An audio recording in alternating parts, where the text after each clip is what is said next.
लिए रोशनी सिंह के साथ और आइए देखते हैं प्रमुख खबरें।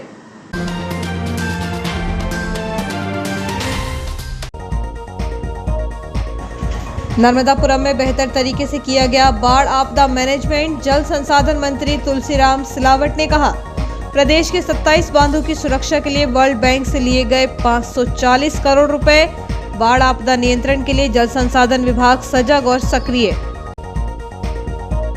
पेट्रोल पंप पर खड़े 4 पहिया वाहन में अचानक लगी आग, बड़ी दुर्घटना होने से बची। जीनियस प्लैनेट में संपन्न हुआ मोटिवेशनल सेमिनार। आईटीआई में नहीं छात्रावास की सुविधा, बाहरी छात्र छात्राएं परेशान। आईटीआई करने के लिए दूसरे शहरों एवं ग्रामीण अंचलों से आए छात्र छात्राओं को हो रही है आवासीय समस्या। नई गरीबी लाइन अंडरब्रिज से राहगीरों का आना जाना बंद, भरा बारिश का पानी। बिजली पानी के चलते आयुध निर्माणी में 2 दिन बंद रहा प्रोडक्शन। प्राइवेट स्कूल संचालकों की बैठक संपन्न। 7 सितंबर को एसोसिएशन करेगा चयनित शिक्षकों का सम्मान। ऑडिटोरियम में होगा आयोजन। यार्ड स्थित रेलवे कॉलोनियों में अंदरूनी मार्ग क्षतिग्रस्त। रेलवे कर्मचारियों को आने जाने में करना पड़ रहा है परेशानी का सामना। और अब खबरें विस्तार से। जल संसाधन मंत्री तुलसीराम सिलावट ने बुधवार को तवा डैम पहुंचकर इसका बारीकी से निरीक्षण किया। इस अवसर पर उनके साथ क्षेत्रीय विधायक एवं जनप्रतिनिधि मौजूद रहे। उन्होंने कहा कि बाढ़ आपदा नियंत्रण के लिए जल संसाधन विभाग सजग और सक्रिय है, साथ ही बेहतर मैनेजमेंट के लिए जिला प्रशासन की सराहना भी की। मंत्री श्री सिलावट ने कहा कि प्रदेश के संवेदनशील मुख्यमंत्री शिवराज सिंह चौहान प्रदेश में बाढ़ आपदा की स्थिति एवं राहत व बचाव कार्य की निरंतर मॉनिटरिंग कर रहे हैं। मुख्यमंत्री प्रभावित क्षेत्रों का दौरा कर स्वयं मोर्चा संभाले हुए हैं।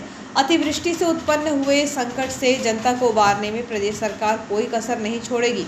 मंत्री श्री सिलावट ने तवा बांध पहुंचकर बांध की संरचना का बारीकी से निरीक्षण किया। उन्होंने कहा कि तवा बांध की स्थिति सुखद है।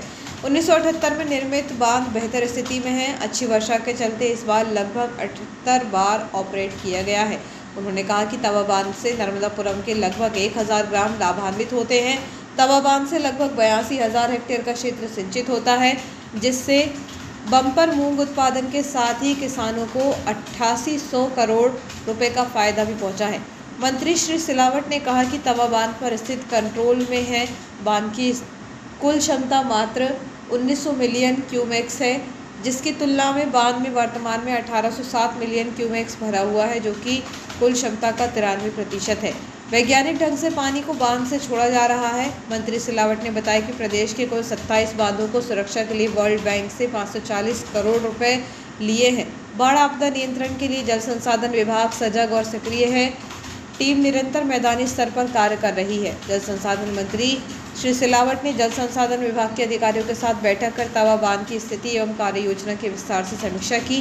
उन्होंने अधिकारियों को बेहतर तरीके से बांध का पानी रेगुलेट करने के निर्देश दिए, ताकि नर्मदा नदी में बाढ़ की स्थिति निर्मित न हो। इस अवसर पर विधायक शिवनी मालवा, प्रेम शंकर वर्मा, मुख्य अभियंता जल संसाधन विभाग शिशिर कुशवाहा, कार्यपालन यंत्री VK जैन सहित अन्य अधिकारी उपस्थित रहे। मंत्री श्री सिलावट ने बेहतर बाढ़ मैनेजमेंट के लिए संभाग आयुक्त नर्मदापुरम, कलेक्टर नर्मदापुरम, कलेक्टर हरदा को बधाई दी। मैं इसलिए आया ना कि अभी ग्वालियर सॉरी अपना भोपाल संभाग और नर्मदा संभाग 2 दिन में 14 इंच बारिश हुई है। जल का स्तर हो रहा है हमारे इस तवा डैम में, जहाँ पर 13 गेट थे, उनमें से वर्तमान में 3 गेट हमने खोले। और ये इतिहास के जब से ये डैम बना 70 कितने बार खोले हमने गेट, 78 बार ऑपरेट किया है। क्योंकि और 3-4 वर्षों से वर्षा अच्छी हो रही है।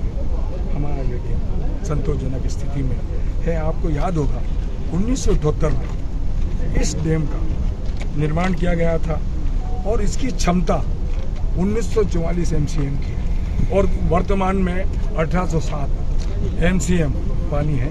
अभी हमने 3 गेट 6, 7, 8 क्योंकि ये बीच में आते हैं, इससे पानी। और अभी हमने सिर्फ मात्र 5 फीट खोले हैं, 45 फीट है तो 5 फीट खोले हैं।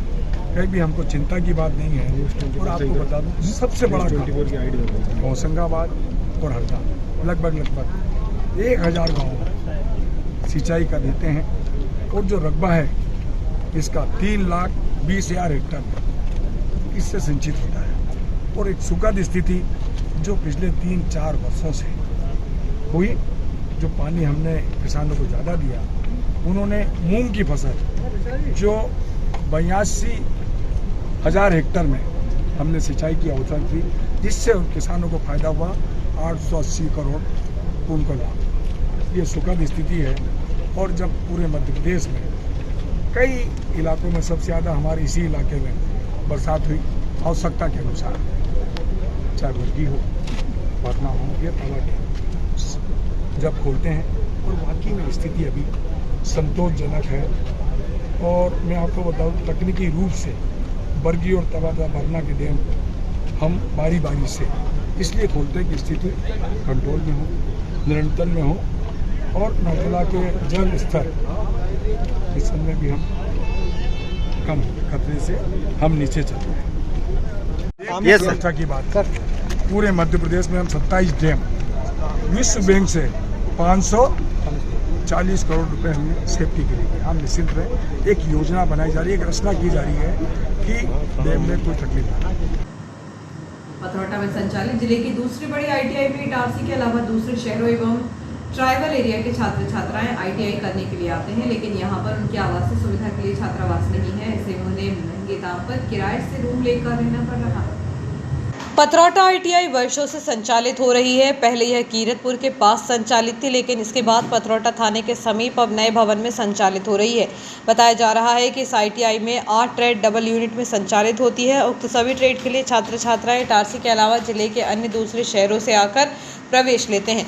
आदिवासी विकास खंड का बड़ा क्षेत्र भी इससे जुड़ा होने के कारण भौरा, शाहपुर एवं बैतूल तक के छात्र छात्राएं भी इसी आईटीआई में प्रवेश लेते हैं, लेकिन यहाँ छात्रावास नहीं होने से उन्हें आवासीय सुविधा के लिए परेशान होना पड़ता है।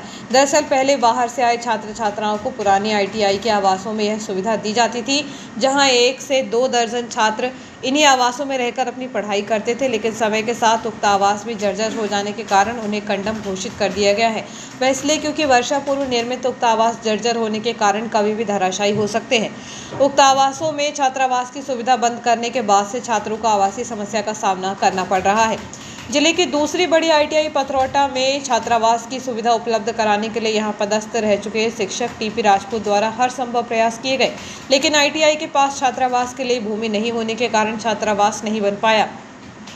ऐसे दूर दूर तक से आने वाले छात्र छात्राएं या तो यहाँ प्राइवेट रूम लेकर रहते हैं अथवा सुखतवा, भौरा और शाहपुर वालों को रोजाना अप डाउन करना होता है।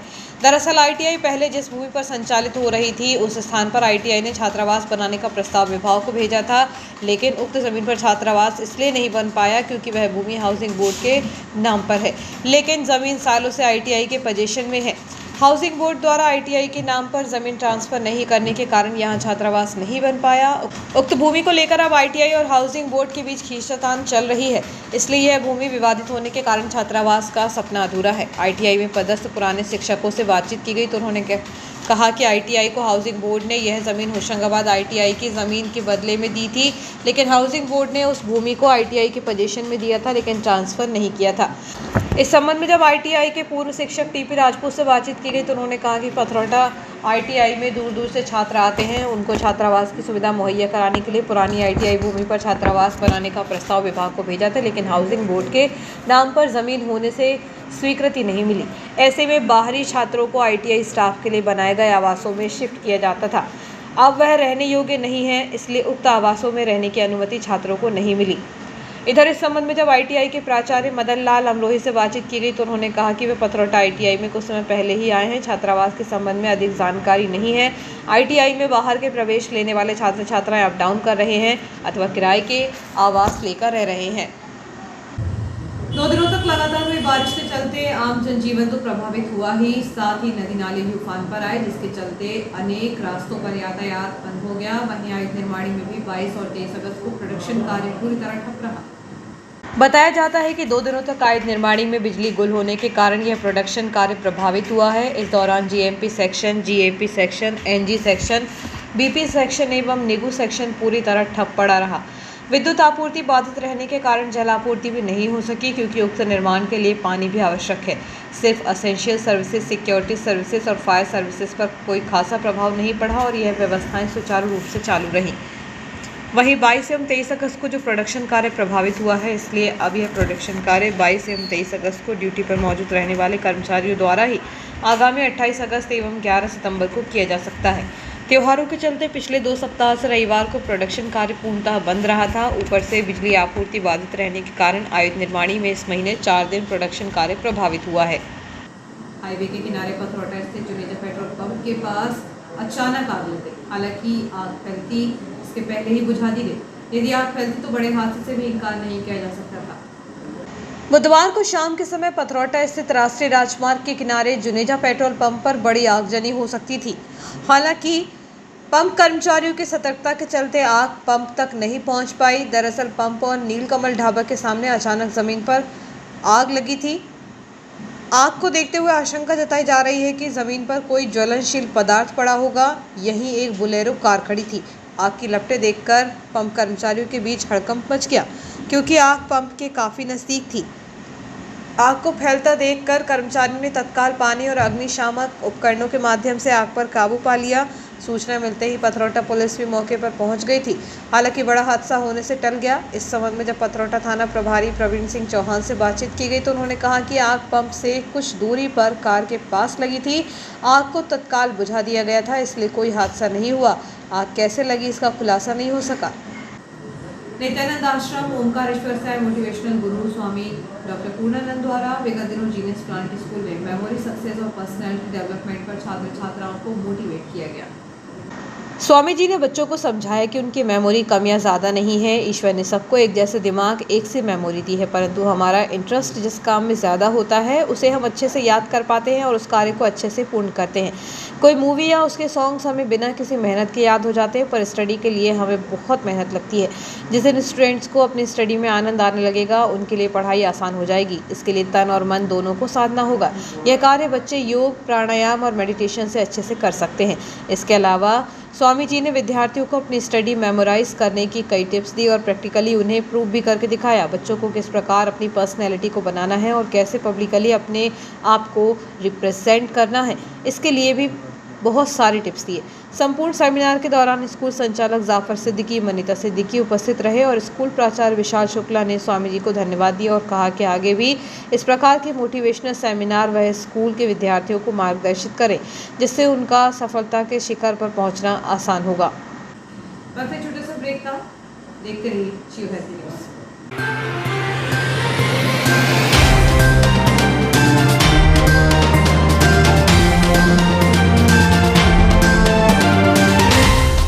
Dayal multi speciality hospital near BSNL office, Itarsi, एक सर्व सुविधा युक्त हॉस्पिटल जिसमें अत्याधुनिक ऑपरेशन थिएटर एवं लेबर थिएटर, वेंटिलेटर युक्त ICU की सुविधा, कम खर्च वाले जनरल वार्ड, स्पेशल एवं सभी प्राइवेट वार्ड की सुविधाएं, AC प्राइवेट वार्ड एवं TB वाले प्राइवेट वार्ड, वेंटिलेटर के साथ AC एम्बुलेंस की सुविधा, स्त्री रोग विभाग, 4D अल्ट्रासोनोग्राफी एवं कलर डॉपलर, इनफर्टिलिटी की विशेषज्ञ द्वारा जांच एवं उपचार, हिस्टेरोस्कोपी, बच्चेदानी की दूरबीन द्वारा जांच, सामान्य प्रसव एवं सिजेरियन ऑपरेशन, महिलाओं में कैंसर स्क्रीनिंग की व्यवस्था, CTG फेटल मॉनिटरिंग की सुविधा, अस्थि रोग विभाग, 24 घंटे ट्रॉमा केयर यूनिट, सभी प्रकार के फ्रैक्चर का उपचार, C-आर्म की सुविधा एवं C-आर्म के द्वारा सभी प्रकार के ऑपरेशन, जिसमें टीवी पर देखकर टूटी हड्डी को पूर्णतः बैठाया जाता है, जबड़े के फ्रैक्चर ऑपरेशन की सुविधा, total knee and hip replacement के प्रत्यारोपण की सुविधा, घुटने एवं कूल्हे के प्रत्यारोपण की पूर्ण सुविधा, फिजियोथेरेपी विभाग में SWD, TENS, ultrasound, wax, bath, IFT, cervical traction की सुविधा, सर्जिकल सुविधाएं, लेप्रोस्कोपी दूरबीन द्वारा सभी ऑपरेशन जैसे appendix, hernia, gall bladder, ovary, बच्चेदानी, TT आदि, सभी प्रकार की जनरल सर्जरीज, एंडोस्कोपी, पेट दर्द, खून की उल्टी एवं पेट के छाले आदि के मरीजों को दूरबीन से जांच, डायलिसिस, किडनी संबंधित बीमारियों का इलाज की सुविधा, पाइल्स के मरीजों का दूरबीन से टांका, दर्द रहित operation, cancer surgery, specially thyroid, breast, stomach and colon with chemotherapy facility, burn ICU की सुविधा, यूरोलॉजी विभाग, गुर्दे, यूरेटर, पेशाब की थैली की पथरी का दूरबीन द्वारा टांका रहित ऑपरेशन, प्रोस्टेट का टांका रहित ऑपरेशन, अन्य सुविधाएं ICU critical care, polytrauma, snake bite, all poison case, respiratory, CVA, cardiac service, diabetes, digital x-ray की सुविधा, ऑपरेशन के दौरान सिंगल यूज ड्रेस, डिस्पोजेबल कपड़ों का इस्तेमाल, मरीजों को कपड़े, बेडशीट, तकिए, ग्लाव सभी डिस्पोजेबल सिंगल यूज, 24 घंटे इमरजेंसी की सुविधा, 24 घंटे दवाइयाँ और पैथोलॉजी की सुविधा। अस्पताल की कार्यप्रणाली मेडिकल सॉफ्टवेयर पर आधारित है। Dayal multi speciality hospital near BSNL office, Itarsi.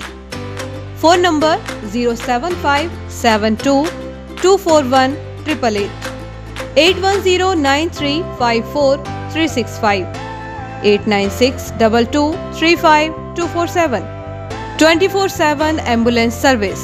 Ambulance number is 9111365365.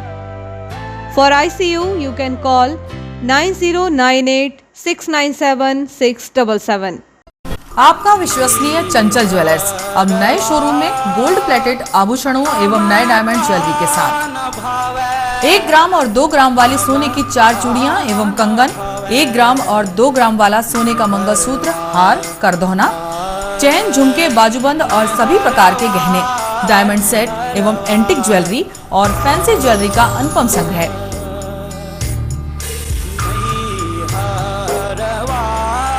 दुल्हन सेट किराए पर उपलब्ध है। 1 ग्राम और 2 ग्राम की हर खरीदी पर निश्चित उपहार पाएं।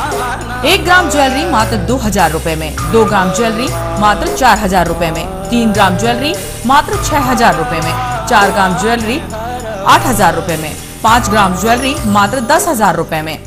हमारा नवीन पता है चंचल jewellers, Guru Nanak complex, Bharat talkies road, Itarsi. Mobile 09893054377।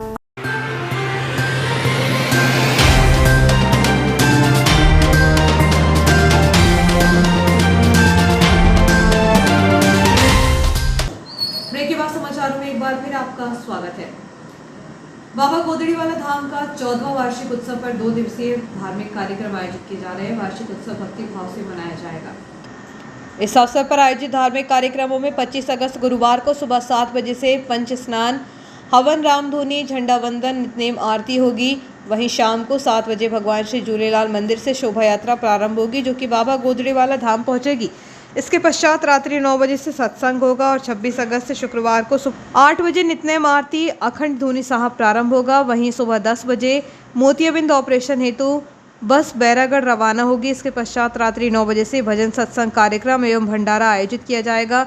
मंडल द्वारा सभी श्रद्धालुओं से धार्मिक कार्यक्रमों में सम्मिलित होकर धर्म लाभ अर्जित करने की अपील की गई है। अखंड भारतीय युवा धोबी महासंघ द्वारा रजत रत्न अवार्ड एवं प्रतिभा सम्मान समारोह का आमंत्रण रेलवे स्टेशन पर भाजपा युवा मोर्चा के प्रदेश कार्यकारिणी सदस्य को दिया गया। इस अवसर पर उनका स्वागत भी किया गया। 23 अगस्त को मुंबई महाराष्ट्र के समाज सेवी भाजयुमो प्रदेश कार्यकारिणी सदस्य मंगेश कनौजिया का इटारसी स्टेशन पर युवा टीम ने स्वागत किया एवं कार्यक्रम के लिए आमंत्रित किया। इस अवसर पर राष्ट्रीय कार्यकारिणी सदस्य राजकुमार मालवीय, जिला प्रभारी नंदलाल भगोरिया, संरक्षक मनोज मालवीय, नगर अध्यक्ष संजय मालवीय, कोषाध्यक्ष चंदन बात्री, उपाध्यक्ष दिनेश बलोरिया, समाज सेवी श्रवण मालवीय, अजय, अनिकेत, बड़ी संख्या में समाज के लोग उपस्थित रहे। प्राइवेट स्कूल एसोसिएशन की मासिक बैठक जिला अध्यक्ष शिव भारद्वाज की अध्यक्षता में रेनबो पब्लिक स्कूल न्यास कॉलोनी में आयोजित हुई, जिसमें संचालकों ने स्कूल से संबंधित विभिन्न मुद्दों पर चर्चा की। इस दौरान मुख्य रूप से RTE की फीस, शिक्षक सम्मान समारोह, छात्रवृत्ति मैपिंग, प्रोफाइल अपडेशन एवं मान्यता प्रमाण पत्र ऑनलाइन नहीं निकलने पर चर्चा की गई। कई स्कूल को सत्र 2017-18, 2018-19, 2019-20 का फीस आपूर्ति अब तक नहीं हुई है और पोर्टल पर यह सभी सत्र के ऑप्शन बंद है। इसी प्रकार सत्र 2020-21 एवं 21-22 के लिए पहला प्रस्ताव बनने के बाद कई स्कूल में बचे हुए विद्यार्थी जिनका आधार सत्यापन के लिए बायोमेट्रिक से फिंगरप्रिंट नहीं होने से सत्यापन नहीं हो पा रहा है।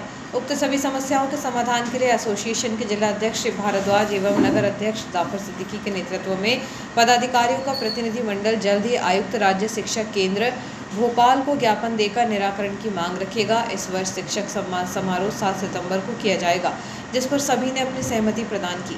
मीटिंग के एजेंडा सचिव नीलेश जैन ने सभी को बताए।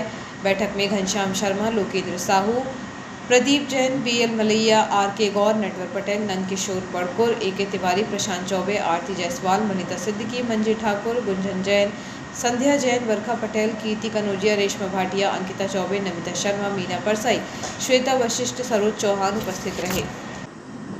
बीते एक सप्ताह तक हुई तेज और रुक रुक कर हुई बारिश के बाद शहर के नई गरीबी लाइन स्थित अंडरब्रिज से राहगीरों का आवागमन बंद हो गया है। यहाँ बारिश के पानी की निकासी के लिए इंजन की सुविधा भी सुचारू नहीं होने से अंडरब्रिज में बारिश का गंदा पानी भरा जाने के कारण कई बार जल्दी पहुंचने के लिए वाहन चालकों द्वारा अपने वाहन अंडरब्रिज की पुलिया के करीब तक तो ले जाए जा रहे हैं, लेकिन जैसे ही पुलिया के भीतर भरा हुआ गंदा पानी देख रहे हैं तो वह वापस लौटने को मजबूर है। हालांकि बरसात के मौसम भर यह समस्या रहेगी। शहर में लंबे समय बाद आवागमन की एक अतिरिक्त सुविधा से रेल विभाग द्वारा शहरवासियों को जोड़ा गया है, लेकिन जैसे ही बरसात का मौसम शुरू हुआ तो अंडरब्रिज में बारिश होने के बाद भरा जाने वाला पानी गंदा पानी निकासी के अभाव में यूं ही बीते कुछ दिनों से भरा हुआ है, जिसके चलते इस अंडरब्रिज से राहगीरों का आवागमन करना मुश्किल हो रहा है। यदि इक्का दुक्का वाहन चालक अंडरब्रिज पुलिया के निकट भी पहुंच जाते हैं तो वह गंदा पानी भरा हुआ देखकर वापस लौट जा रहे हैं, क्योंकि अंडरब्रिज की पुलिया के भीतर वाले मार्ग पर बारिश का गंदा पानी होने से राहगीरों को दिक्कत का सामना करना पड़ रहा है। हालांकि बारिश के मौसम के बाद सूखे दिनों में राहगीरों को आवागमन संबंधी समस्या का सामना नहीं करना पड़ेगा और वह सरलता से इस पुलिया से होकर आवागमन कर सकेंगे, जिससे निश्चित रूप से उनका लंबा फेरा हाईवे जाने पर एवं हाईवे से मुख्य शहर के भीतर आने के दौरान बचेगा और उनका आवागमन भी सरल एवं सुगम हो जाएगा। रेलवे द्वारा जमीन अधिग्रहण करने के बाद किसानों के परिजनों को अब तक नौकरी नहीं मिली है, जिससे अब किसान आंदोलन करने लगे हैं। बुधवार को रैसलपुर स्थित फ्लाईओवर के समीप खड़े होकर 1 दर्जन से अधिक लोगों ने विरोध प्रदर्शन किया। रेलवे द्वारा फ्लाईओवर निर्माण के लिए किसानों की जमीनें अधिग्रहित की गई थी। अधिग्रहण के बाद कुछ लोगों को तो रेलवे ने नौकरी दे दी, लेकिन दोबारा अधिग्रहण की कार्रवाई होने के बाद उक्त किसानों के परिजनों को रेलवे ने अब तक नौकरी नहीं दी है। नौकरी पाने के लिए 2 दर्जन से अधिक युवा DRM कार्यालय से लेकर GM कार्यालय तक चक्कर लगा चुके हैं, लेकिन अभी तक नौकरी के लेकर कोई भी नियुक्ति पत्र सामने नहीं आया है। हाल ही में सभी युवा DRM कार्यालय भी गए थे, लेकिन कोई हल नहीं निकला। अब नौकरी की मांग को लेकर युवा आंदोलन करने के लिए मजबूर हैं। बुधवार को लगभग 2 दर्जन युवाओं ने रैसलपुर फ्लाईओवर के पास पहुंचकर विरोध प्रदर्शन किया। इस संबंध में जब युवाओं से बातचीत की गई तो उन्होंने कहा कि रेल प्रशासन वायदा करने के बाद भी नौकरी को लेकर अभी तक कोई प्रक्रिया नहीं की है। अधिकारी भी गुमराह करने का प्रयास कर रहे हैं, इसलिए वह आंदोलन करने के लिए मजबूर है। बावजूद इसके नौकरी नहीं मिली तो उग्र आंदोलन किया जाएगा। जबलपुर से आई विजिलेंस टीम ने जंक्शन के प्लेटफॉर्म पर छापेमार कार्रवाई करते हुए 4 वेंडरों को पकड़ा है। उनके पास वैध होने का कोई लाइसेंस नहीं था।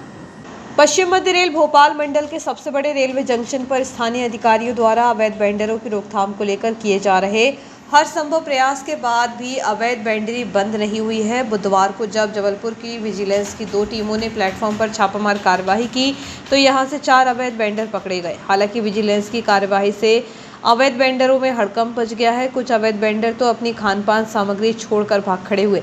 बताया जा रहा है कि पकड़े गए वेंडरों के पास कोई कार्ड नहीं मिला जिससे उनके वैध होने के सबूत मिलते, लेकिन उनके पास कोई लाइसेंस कार्ड नहीं था, इसलिए वह किस खान-पान लाइसेंसी के पास काम कर रहे थे इसकी भी जानकारी सामने नहीं आई। सूत्रों की माने तो विजिलेंस को अवैध वेंडर चलने की शिकायत मिली थी, तो सूचना के आधार पर छापामार कार्रवाई की गई।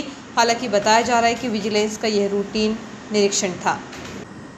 न्यूयॉर्क तरोंदा मार्ग को जोड़ने वाला रास्ता मुक्तिधाम के पास कुछ समय पहले ठेकेदार द्वारा केबल डालने के लिए खोदा गया था, लेकिन उसकी पूरी नहीं की गई, जिसके कारण अब वह रोड पर बड़ा गड्ढा बन गया है, जिससे राहगीरों को गाड़ियां खराब तो हो ही रही हैं, साथ ही दुर्घटना भी घट रही है।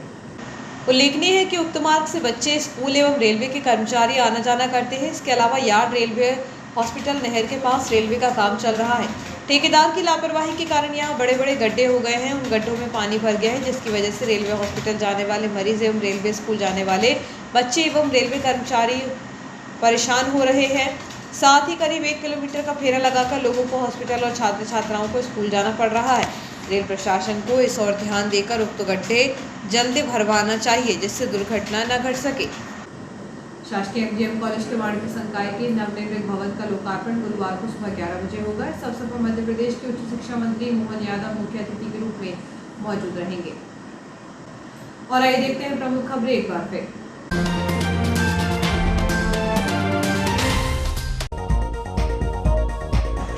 नर्मदापुरम में बेहतर तरीके से किया गया बाढ़ आपदा मैनेजमेंट। जल संसाधन मंत्री तुलसीराम सिलावट ने कहा, प्रदेश के 27 बांधों की सुरक्षा के लिए वर्ल्ड बैंक से लिए गए 540 करोड़ रुपए। बाढ़ आपदा नियंत्रण के लिए जल संसाधन विभाग सजग और सक्रिय। पेट्रोल पंप पर खड़े 4 पहिया वाहन में अचानक लगी आग, बड़ी दुर्घटना होने से बची। जीनियस प्लैनेट में संपन्न हुआ मोटिवेशनल सेमिनार। आईटीआई में नहीं छात्रावास की सुविधा, बाहरी छात्र छात्राएं परेशान। आईटीआई करने के लिए दूसरे शहरों एवं ग्रामीण अंचलों से आए छात्र छात्राओं को हो रही है आवासीय समस्या। नई गरीबी लाइन अंडरब्रिज से राहगीरों का आना जाना बंद, भरा बारिश का पानी। बिजली पानी के चलते आयुध निर्माणी में 2 दिन बंद रहा प्रोडक्शन। प्राइवेट स्कूल संचालकों की बैठक संपन्न। 7 सितंबर को एसोसिएशन करेगा चयनित शिक्षकों का सम्मान। ऑडिटोरियम में होगा आयोजन। यार्ड स्थित रेलवे कॉलोनियों में अंदरूनी मार्ग क्षतिग्रस्त। रेलवे कर्मचारियों को आने जाने में करना पड़ रहा है परेशानी का सामना। इस बुलेटिन में इतना ही, आगे दीजिए।